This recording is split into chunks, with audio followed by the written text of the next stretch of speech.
అడవిశాఖ నిర్ణయంపై ఖానాపూర్ ఎమ్మెల్యే వెడ్మాపోచ్చు పక్కుమన్నారు.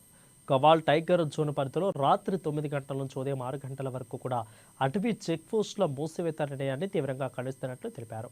ఎఫ్టీపీటీ శాంతరం నియంతలా వ్యవహరిస్తే ప్రజలు తిరగబడే రోజు వస్తుందని ఆయన ఘాటుగా వ్యాఖ్యలు చేయడం చర్చనీయాంశమైంది. అది దుర్మార్గమైన చర్య, అటవీ శాఖలు తీసుకునే నిర్ణయం.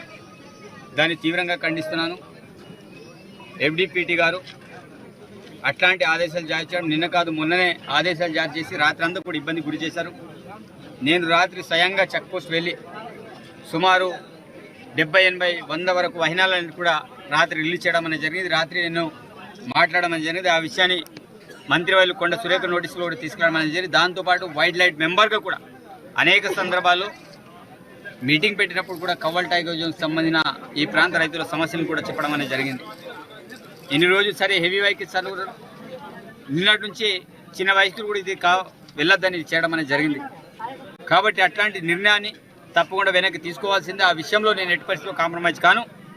ఈ ప్రాంతంలో ఏమైనా ఇబ్బంది ఉన్నా రాత్రి ఏ టైంలో ఉన్నా తప్పకుండా జెన్యున్గా ఒకవేళ ఆ చెక్ పోస్ట్లో తపార్పూర్ చెక్ పోస్ట్లో 30 నుంచి 50 వెహికల్స్ ఏవైనా చిన్న వెహికల్స్ జమ అయితే నాకు ఫోన్ చేయండి, నేను రాత్రి నేను వదిలేస్తా. అదేవిధంగా మీరందరికీ కూడా విజ్ఞప్తి చేస్తున్నాను, ఈ ప్రాంతం వాళ్ళు కూడా ఈ విషయంలో ఎవరు కూడా కాంప్రమైజ్ అయ్యేది లేదు. నేను కాంప్రమైజ్ కాను. తప్పకుండా అనేక సందర్భాలు అనేక వేదికల్లో ఫారెస్ట్ అధికారులకు చెప్పినా మళ్ళీ చెప్తున్నా, మీ యొక్క వైఖరి మారకపోతే తప్పకుండా ప్రజలే తిరగబడతారు. ప్రజలు తిరగబడే స్థితిని మీరు తీసుకురాకండి. ఎఫ్డిపిటి గారు తీసుకునే నిర్ణయం అది మూర్ఖత్వమైన నిర్ణయం.